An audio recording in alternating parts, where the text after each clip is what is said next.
Ушул эле жыйында эл өкүлү Зиядин Жамалдинов Кыргызстан жылына канча энергия өндүрүп, андан канча акча жыйналарына кызыкты. Энергетика боюнча улуттук холдингдин жетекчиси Айбек Калиев билдиргендей, 2015 жылы өлкө 12 миллиард киловатт-саат энергия өндүргөн жана андан 15 миллиард сомдун айланасында акча жыйналган.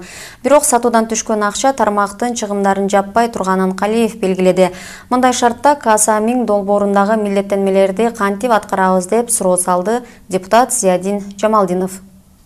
Касса миңди биз өткөндө кабыл алдык, туурабы? Эгер ошого канча киловатт электр энергия биз беришибиз керек бир жылда? Эгерде биз бербей калсак, биз канча штраф төлөйбүз? 800 миллиондон 1,5 миллиард киловатт саатка чейин каралган болчу. Бул 5 жылдык атай мөөнөт каралган. Эл аралык практика менен түзүлгөн келишим. Эгерде биз поставка кылбасак, биз 9 центтен төлөп беребиз. Эгерде алар ошо 1 миллиард алабыз деп туруп албай койсо, албаган үчүн 9 центтен бизге төлөп берет.